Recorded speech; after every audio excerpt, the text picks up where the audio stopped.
Welcome to This Explainer. Today, we're going to decode one of the most critical, yet honestly frequently misunderstood roles in modern business.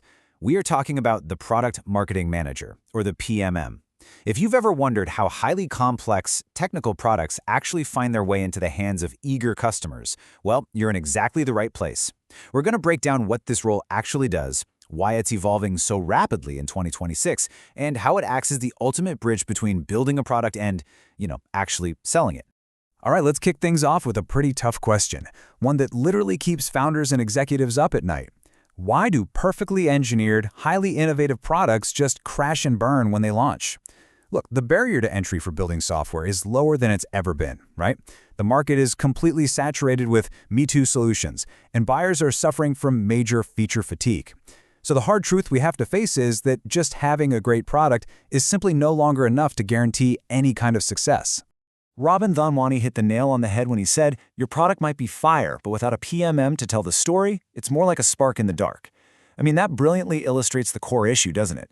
Startups and massive enterprises alike constantly fall in love with a shiny new feature, build it, and then go hunting for a problem it can solve. Without a dedicated expert translating that product's brilliance into actual market desire, no one's going to pay attention. The PMM flips that script to make sure your spark actually starts a wildfire. So here is our roadmap for organizing this chaotic, cross-functional role today. We're going to cover 1. Meet the product marketer, 2. PM versus PMM, 3. The pre-launch playbook, 4. Launch and sales enablement, and 5. Measuring PMM success. Let's dive in. Section 1. Meet the product marketer, the organizational glue. So what exactly is a PMM? Well, think of them as living right at the bustling intersection of 3 distinct worlds: product, marketing, and sales. They're the overarching voices of the customer, the masterminds behind the messaging, and the accelerators of adoption. While traditional marketing might focus heavily on just generating leads, a product marketing manager focuses on demand, adoption, and retention. They take the what it is and successfully translate it into what it does for you.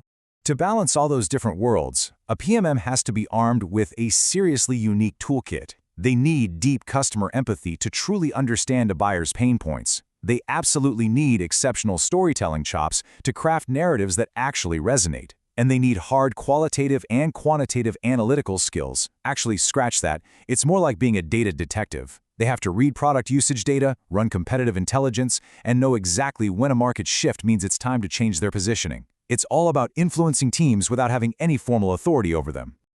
Moving right along to Section 2, PM versus PMM, the showdown. Now, this is a massive point of confusion, so let's clear it up.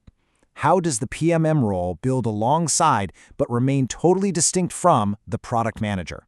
Well, while there is some overlap, their day-to-day responsibilities diverge significantly. The product manager looks inward. They're responsible for creating the product, setting the roadmap, and working directly with engineering. The product marketing manager, on the other hand, focuses outward on the market to drive adoption, shape the positioning, and ensure product-market fit. I absolutely love this analogy because it captures the dynamic perfectly. PMs build the spaceship. PMMs get people lining up to board it. One builds the technology, making sure the engines fire and the hull is secure, while the other turns that technology into traction, crafting the narrative that makes people desperately want to take the ride. Which brings us to Section 3, the pre-launch playbook, research and positioning. A lot of folks think marketing starts when the product is ready to ship. No way. Looking at the product marketing lifecycle, PMM work starts long before the launch. During Phase 1, the pre-launch playbook, PMMs are in the trenches conducting market research, interviewing customers, and studying competitors. They're building highly detailed buyer personas so they know exactly how and why buyers make decisions. They are basically bringing crucial market intelligence into the development process super early to de-risk the whole investment. Get this, a staggering 91% of PMMs state that they are responsible for product positioning and messaging. That is the absolute bread and butter of this pre-launch phase. And look, it isn't just about writing catchy headlines for a website. It's about identifying the white space in the market. It's about finding that specific corner that your brand can own, and then crafting a truly unique value proposition around it. And this perfectly illustrates a major trend we're seeing in 2026, the massive shift from pure product marketing towards solutions marketing. Right now, buyers are completely exhausted by AI washing. Where companies just slap AI labels on every single feature without explaining the actual value. Sophisticated PMMs are moving away from listing out software tools and SKUs. Instead, they're grouping things together to market comprehensive business solutions that cut through the noise. They aren't selling an AI dashboard anymore. They're selling saving your team 20 hours a week. All right, Section 4, Launch and Sales Enablement. Getting to market. Okay, so the product is built, the positioning is set, and now we shift from planning to execution as the product finally hits the market. This is the go-to-market or GTM strategy. The PMM orchestrates the whole launch event. They segment the market, select the most effective distribution channels, build out the launch assets like landing pages and case studies, and crucially, they train the sales team. They make 100% sure that the value proposition described by a sales rep on a call exactly matches what the customer just read on the website. The priorities for modern PMMs are fascinating to look at. Product launches obviously remain a top priority at nearly 81%. But look how sales enablement has surged to almost 79%. PMMs are no longer just the people making slide decks. They are the primary engine behind a company's revenue velocity, providing the battle cards, the competitive one-pagers, and the hard proof points that sales reps desperately need to close deals. Because at the end of the day, a PMM's job isn't just about generating top-of-funnel hype. As we see here, the true purpose of enablement is improving what sales does with those leads. It's about directly equipping your revenue teams to handle tough objections, outposition rivals on the fly, and move deals through the pipeline way faster.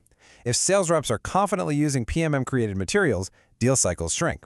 It's that simple.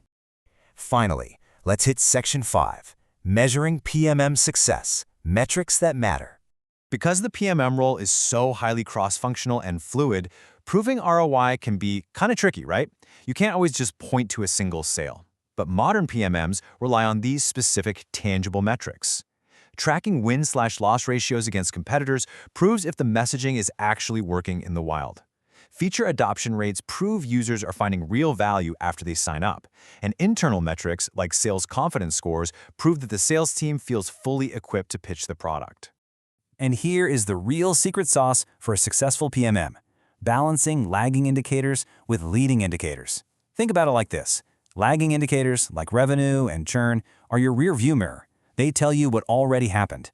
But leading indicators, like feature adoption in the first 30 days, or how often sales is utilizing your assets, well, that's your windshield.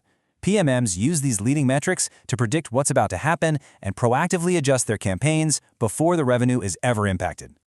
Slack is literally the textbook example of doing this right. They provide a perfect illustration of how a PMM can unite an entire company around a single, trackable metric. They figured out that teams who sent 2,000 messages on the platform were far more likely to convert to paid plans and stay long-term. By aligning product, marketing, and sales around this one leading indicator, they drove some of the fastest enterprise adoption rates in software history. That right there is the sheer power of product marketing. So, as we wrap up this explainer, I've got a question for you to chew on. Does your team truly understand the customer's journey? Do you really know why your customers buy, and more importantly, why they stay? Because if the answer is no, bringing in an excellent product marketing manager, someone to act as that visionary translator between your product's brilliance and the market's desire, might just be your ultimate competitive advantage. Thanks for hanging out with us, keep exploring, and we'll see you in the next explainer.